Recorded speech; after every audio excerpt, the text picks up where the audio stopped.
How good really was WWE in 2025? As we wrap up 2025, coming up Christmas tomorrow, so Merry Christmas to everyone. We're going to be recapping 2025. We're going over the superstars that had the best year. And we're going to determine my superstar of the year for the WWE. And if you're wondering why I haven't posted, I've been a bit ill. I caught that super flu, so I have a sore throat and everything. But we are back. We're back in business. So, of course, Merry Christmas to everyone. But let's focus this video. So we got to enjoy this video. This guy's been asked to record. Always, remember to smash that subscribe button to the Flipper channel. And let's get into this one. So first up, we will start with, of course, the Never Seen 17, the last real champion in his farewell tour, John Cena. Now in retirement, John Cena has had a most successful year, or one of his most successful years, in his career. Of course, becoming the Never Seen 17 at WrestleMania 41, breaking the record for the most world championships ever in a WWE wrestler history by defeating Cody Rhodes in the main event of night 2 to become the last real champion and make history. Of course, he had some great matches against the likes of Cody Rhodes, CM Punk, Randy Orton, and many more. But then, of course, later in the year, in November, he defeated Dominic Mysterio to finally become a Grand Slam champion and win the Intercontinental Championship in his final Monday Night Raw in Boston, Massachusetts, in his hometown. He won the title that's eluded him his whole career, that he's never been able to get his arms around. But he finally done it and won the IC title. So John Cena has had a very successful year by winning 2 pieces of gold, having some great matches, having some great rivalries, and putting on arguably 2 of the best matches of the year. That being him against Cody Rhodes, him, of course, against CM Punk, and even a third one actually, him against AJ Styles at Crown Jewel back in October. So John Cena has lit up this year in his final one like crazy, as it was the last time, because the last time was now.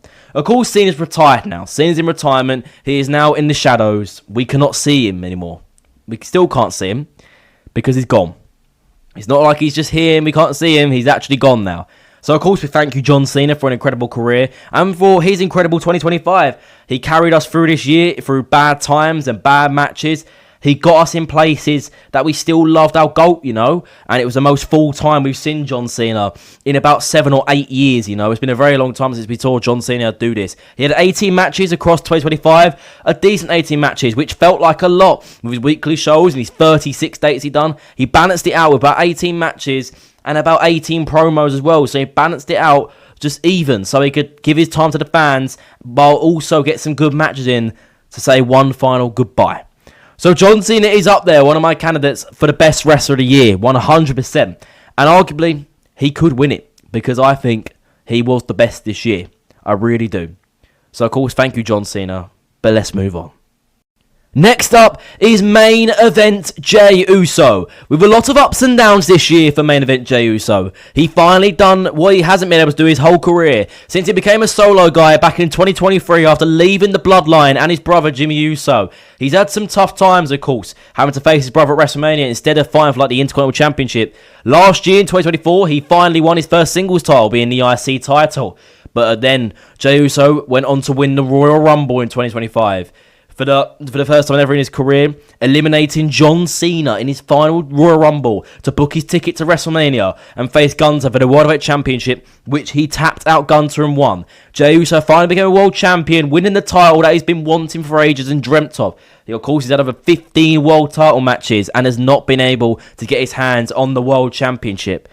Sadly, it was not a long reign, with only 51 days holding the title and dropping the title back to Gunther on a random Raw, the Raw after Money in the Bank, of course. It was a really bad title reign from Jey Uso, with not great defences, only about 4 defences his title reign in the 51 days he had it. It just was a bit lackluster, you know, there was not a lot to it. And WWE dropped the ball. They could have really made this title reign good, but the biggest mistake was them, of course, having Jey Uso tap out Gunther. You know, that was the biggest mistake. It was just, it didn't make any sense why they'd done it. We know Jey Uso's tap out. Jey Uso doesn't tap out anybody. Sorry, he's not a submission guy. If he just beat Gunther clean and pinned him, it would have made so much more sense, and we could have got a better reaction from the fans. But over the course of the year, Jey Uso's reaction from the fans changed. The start of the year, everybody was behind him, but the way the Royal Rumble happened, everybody loves John Cena. Before, of course, the heel turn. everybody wanted John Cena to win. And having Jey Uso win and eliminate John Cena as the final man really changed perspectives. And him facing Gunther, the man who he lost to a week before the Royal Rumble, was Santa's main event for the third time for the World Heavyweight Championship. It didn't make any sense while he's facing Gunther, the same match as at Santa's main event, to kick off WrestleMania. It was just all over the place. Sorry if I keep grunting, it's just my throat's hurting a little bit. But it was an okay year of Jey Uso. It's probably one of his best years so far still. I think the first half of the year was still decent for him, of course, like I said, winning the World Championship. But after he dropped it, there was no real rivalries for him, you know. He was just stuck in the Vision storyline. He was just facing Bronson Reed and Bron Breakker over and over again and getting pinned by them multiple times. And now, while I record this, he's back with his brother Jimmy Uso fighting for the tag titles. So it looks like Jey Uso's solo run is over. After 2 years, it looks like it is done. Jey Uso's back to a tag team wrestler. And in that time, he did become world champion, only for a couple of weeks. And of course, won the IC title as well. So not a bad one, but it could have been better. But his reaction changed, of course, over the months. And now he's a little bit disliked. But I think that is why WWE changed him back to a tag team wrestler. Because the solo wrestler, he's done with the world title. He can't keep going for the World Heavyweight Championship because there's no storyline for him to win it. There's no possible way he can win it. Because even if he does win it a second time, fans will literally, they'll riot if he wins it a second time because they don't want to see Jey Uso as world champion again. They want to just see him back with his brother, with the Usos, as a tag team. But Jey Uso's year was not too bad, but I wouldn't say superstar of the year. But he's definitely in contention, but not my choice. So let's move on. Next up is the visionary, the revolutionary Seth freaking Rollins. And of course, Seth Rollins has had arguably one of the best years in his career. If you think of the start of this year, Seth Rollins, of course, didn't have the greatest start. With losing the Royal Rumble, which he dedicated to win, he, of course, eliminated Roman Reigns and then cost CM Punk getting eliminated. Of course, Logan Paul throwing him out. But then, also, Seth Rollins stomped Roman Reigns ahead on the outside and attacked CM Punk.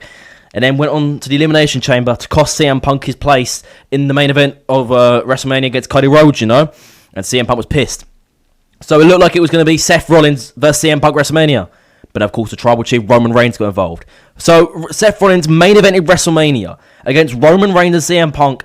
And god damn it, he beat him. He beat both Roman Reigns and CM Punk to get one to be the underdog in that match. And got one of the biggest wins of his career, aligning himself with Paul Heyman. And on the Monday after Raw, of course, Bron Breakker joined them to create the Vision, you know. Bronson Reed eventually joined him at Santa's main event against CM Punk and Sami Zayn. But it just went on to be a great group, you know. Seth Rollins in the June won the Money in the Bank briefcase for the second time in his career. And then at SummerSlam, well, after CM Punk just beat Gunther to win the World Heavyweight Championship for the first time since his return, of course, Seth Rollins was there. Returning after a knee injury suffered in the July against LA Knight at Santa's main event, which was all a fix. Seth Rollins came out, stomped CM Punk's head into the mat, and Seth Rollins was once again World Heavyweight Champion for the second time. Being the inaugural World Heavyweight Champion, he was once again champion after about a year and a half since losing it to Drew McIntyre at WrestleMania 40. Rollins was back on top again. With the Vision behind him, it was going so well.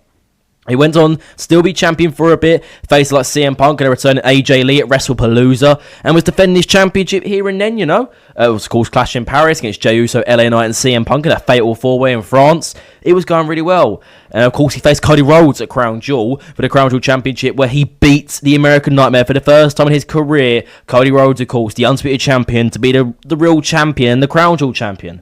But the Monday after, the Vision turned on Seth Rollins, and then we eventually learned that Seth Rollins was injured. He had suffered a shoulder injury, really doing something bad to his shoulder, which forced him, of course, to relinquish the World Heavyweight Championship of injury, and he will not be back for another 3 months. And of course, this is in October, so it's about a 6-month injury, and it's really sad because CM Punk, if Seth Rollins never actually got injured, of course, we would still be like talking about him, and he possibly could be superstar of the year. Because if he would not get injured, I'd still think he would still be the world heavyweight champion. I don't think he would have lost it. So he would probably be superstar of the year, really, when you think of it, because he was having such a good year, and then it just hit him wrong. It just hit him really wrong. And I felt bad for him because it changed my point of view on Seth Rollins. I really thought he was quite overrated, but I realised how he was and how his character can shift into different things with such ease, you know. And his hatred to CM Punk just made me laugh, because me, again, I've said this before, I'm not the biggest fan of CM Punk, so to just see CM Punk fail made me laugh. Of course, the Visionary was on top. And fair enough to Seth Rollins. He was having such a good year, but unfortunately, injuries cost him once again. And sadly, that is Seth Rollins just summed up in one thing. He's always a great superstar, but then the injury hits him when he's at his peak. But sad Seth Rollins, but he's still had a great year up until about October. But fair enough to him, but we move on. And on the topic of Cody Rhodes, let's move on to the current undisputed WWE Champion, the American Nightmare, Cody Rhodes. Cody Rhodes' year was not his best, I'll be honest. 2024 was so much better for Cody Rhodes. He's had a lot of backlash from the fans this year for the way he's won titles and his character and his boring feuds. He started off the year quite decent. The feud of Kevin Owens going on from 2024 into 2025 ended at the Royal Rumble with Cody Rhodes claiming the Winged Eagle Championship and of course retaining his Undisputed Championship. Then in the Elimination Chamber, he rejected for selling his soul to The Rock when John Cena turned heel on him. When John Cena actually agreed with Cody Rhodes saying, that's great. Cena turned heel for the first time ever in his 23-year-plus career. Cody, of course, faced John at WrestleMania, unfortunately losing once again at WrestleMania. Cody has a worse record at WrestleMania than winning, which is not good. Of course, returned to Santa's main event in late May, had a tag team match with the Worldwide Champion at the time, Jey Uso, and then won King of the Ring against Randy Orton, which was quite good for him, which set up his match against John Cena at SummerSlam, the rematch, and Cody Rhodes reclaimed the Undisputed Championship after a couple of months of not having the championship on his side. Cody Rhodes, and of course, started the Drew McIntyre feud after SummerSlam, which, of course, went on to WrestlePalooza, where Cody Rhodes defeated Drew McIntyre. Then, it was a little bit of feud with Seth Rollins for the Crown Jewel Championship. That ended, and that was brushed off immediately. And then we returned to the Drew McIntyre feud with another matchup at Saturday night's main event for the title, which Cody defended once again. And we are still going on with this feud. We're going to get another match, a 3 stages of hell match for the championship. So it's just getting a bit pathetic at this point, because why do we need to carry on the same feud after a while? We need to give these up-and-coming stars some good feuds, For example, with Cody Rhodes, yeah? You could put Ilya Dragunov there, and we could get something good out of that. We really could get a random match on SmackDown, just for the Undisputed Championship in the main event. Carmelo Hayes, he's the current US champion now, but, something different. Of course, you could get a Damian Priest in there. You could get... There's actually a lot of candidates that could be in there, We could get so many different men, even the up-and-coming like Obafemi, Trick Williams. There's so many different rivalries that they could explore to create the Undisputed Championship and make it the top title by helping younger talent build up, being the big championship. And Cody Rhodes could become the man. That doesn't even bury talent, but makes talent look good. And even if they drop back down after having the rivalry, they can have that they fought for the Undisputed Championship that early in their career and make them go on to do big and better things and possibly win that championship in the near future. So Cody Rhodes' year was not the best. I don't think he's won Superstar of the Year. I think it was just a little bit pathetic, We're dragging out storylines, which is something WWE are doing a lot recently, and it is really starting to annoy me. But Cody Rhodes' year was not the worst, but I think 2024 was a lot better year for him. I think you get the fans behind him. Now the fans have turned on him a bit, and I think they're waiting for him to just turn heel at this point, because Cody Rhodes and this babyface storyline is starting to get a bit boring now, because it's the same thing every week. Yes, he's a committed champion, unlike I love my guy, but Roman Reigns. It's just a little bit snooze fest, we'll call it a snooze fest. So I'd say let's move on to the next man. And next up is the Ring General Gunther. Gunther this year, it's actually a hard one to describe, because I think his start of the year was meh. It was okay. Of course, he walked in 2025 as the World Heavyweight Champion, which was a really big positive for him, coming off the rivalry with Damian Priest and Finn Balor, of course, in December. So he walked in 2025 having a decent, of course, faced Jey Uso at Santa's main event, which he retained. He didn't really have a lot of title defenses up until WrestleMania, but WrestleMania, of course, he lost the World Heavyweight Championship to kick off night one and tapped out to Jey Uso, which lost a lot of momentum for Gunther, because Gunther tapping out, being the ring general, was... It really derailed him. And then he returned, and at Backlash, he faced commentator Pat McAfee. Oh, what was going on? What was going on with Gunther? And of course, he squashed him, basically. Just squashed him, really. And then, slowly, Gunther started coming back up. He didn't really wrestle a lot, but he demanded his rematch against Jey Uso, and he won back the World Heavyweight Championship to become a 2-time World Heavyweight Champion, which was fair enough, He's back on top once again. Retired Goldberg in July at Santa's main event, which was another big thing for him. But then, of course, at SummerSlam, lost to CM Punk. So at WrestleMania and SummerSlam, he lost both times and was unfortunately not World Heavyweight Champion. He was out for a while and didn't return until November to compete in the Last Time Is Now tournament to face John Cena in his final match. And Gunther wrestled every match and got to the final and had the feud, talking about John Cena and how he's pathetic and everything. And of course, retired. The greatest of all time, the Never Seen 17 John Cena, in his final match ever in his career. His final match, Gunther beat John Cena. So Gunther this year retired 2 men. Became a 2-time World Heavyweight Champion, but lost at WrestleMania and lost at SummerSlam in the main event of SummerSlam, actually. So it was quite it was a very 50-50 year for Gunther. Because to retire 2 names, John Cena and Goldberg, is incredible, you know? 2 highly renowned names, of course, more than John Cena. But him lose at WrestleMania, especially tapping out to Jey Uso, for being honest, not the guy who's a big old strong submission man. And then CM Punk, which was a great match, but him losing to CM Punk as well just made him nowhere near the face of Monday Night Raw anymore, which he was for a while. And he lost that because CM Punk becoming champion, and we know Seth Rollins cashed in. But Gunther went away for a long time and didn't return until November, so he took a big break.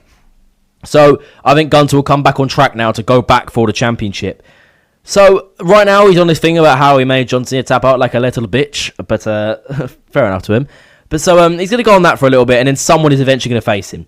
But next year, Gunther's got big plans. He could be retiring AJ Styles and possibly have a match against Brock Lesnar, which could be interesting, you know? I would not be against seeing it. But Gunther's year was very 50-50. I wouldn't give him Superstar of the Year because he had some moments where he was a little bit foolish, but he had some moments where it defined his career. So Gunther's 2025 wasn't too bad. I'd say on about a par of his 2024. Possibly a little bit worse, but fair enough to him. So let's move on to the final man. And last but not least is the OTC1, Roman Reigns. Roman Reigns' year, it was not the best, to be honest. It was not Roman Reigns' best year. He's had a lot better. Roman kicked off the year with, of course, retaining, or reclaiming, I should say, the Tribal Chief status by winning by the Ulafala of Solo Sikoa on the debut of Raw Netflix. He then didn't turn up to the Royal Rumble, which, of course, he got eliminated by CM Punk, you know. And then he got pulled into a feud, got pulled into the CM Punk Seth Rollins feud for the main event of WrestleMania. You know, that was a big build-up. He turned about a lot of shows, to be fair, but then he lost. He took the pin in the main event of WrestleMania for that 2nd year straight, taking 2 L's in 2 years at WrestleMania, which was quite disappointing for Roman. Didn't come back till July, which he returned to go against the Vision, of course. And then at SummerSlam, he teamed with his cousin, main event Jey Uso, to take on Big Bronson Reed Braun Breaker, which he won, which was decent, kicking off SummerSlam. But then at Clash in Paris, he faced Bronson Reed, which he won again, so he got some momentum. Didn't come back until early October, after he got taken out by Bronson Reed at Clash in Paris, to return and help the Usos, and then took an L to Bronson Reed at Crown Jewel in Perth, and didn't turn up for a while. He said, I don't want to see the Usos till Christmas, and then returned for War Games to go against the Vision, Brock Lesnar, and of course Logan Paul, and Logan Paul and Drew McIntyre meant. And it was interesting, and then Roman took another loss at War Games. He didn't take the pin this time, but then he set up the long-term feud for Cody Rhodes, of course, saying, like, I'm never teaming with you again, I want my rematch soon. So Cody and Roman, they're laying the ground, you know, for it, possibly for WrestleMania 42 next year. So I wouldn't be against seeing it, but that's all we've seen of Roman this year, really. So he's not done much this year. He's been a very big part-timer, which is disappointing, but it's his schedule now. We have to live with it. So it is probably Roman's worst year in the last 5 years, if we think of it. Possibly not 2020, but 21, 22, 23, 24 were all decent, you know. 24 was a little bit up and down, but he had the Bloodline story of Silas Cohen, the Rogue Bloodline with the OG Bloodline. This year, there's not been a lot of storyline. He's been stuck in the Vision storyline, like his family and the Usos and all that, you know. So he's been trapped in a storyline, and trapped in a storyline on Bronson Reed because his schedule is not up for it, where he can end the feud in a month. It has to go on for about 3 months before he's back for the second match. And it is really disappointing, you know. But I see why they're doing it. They're trying to work around his schedule. But Roman Reigns' year was not the best, you know. He only had about 8 matches this year, which is still okay, but it's not all we know of Roman Reigns. We need to get 15 or 20 matches at least, even if that's some non-televised. But of course, Roman Reigns' leukemia, it's tough for him to do it these days, as the leukemia is in remission, but it can always come back. And his body's getting older, he's 40 years old now. He's getting older. We're not at a stage where he can do 200 matches a year anymore. And also, he's got more opportunities in acting, of course, in Hollywood. So it's very, very different for him. And now it's going to get less and less every year. So Roman Reigns will probably never win Superstar of the Year ever again. Even if he wins another world title, he probably won't even do it. So thank you for watching the video. It has been asked to record. And if you're wondering, why don't I talk about any women? I just wanted to focus on the men for this video because the men's the bigger topic. That's no sexist, by the way. No sexism. I'm just talking about that in my words. But what do you lot think? Who's your Superstar of the Year? My Superstar of the Year is, of course, the Never Seen 17 John Cena, with the runner-up being Seth freaking Rollins, which are two very, very good years for both of these men. John Cena's final year, and Seth Rollins is one of the most peak years ever in his career. Unfortunately, his 2025 getting ended in October. But thank you for watching the video. It has been asked to record. Always remember to smash the like and subscribe button to the channel, and I'll see you little day affairs this soon. Goodbye, guys.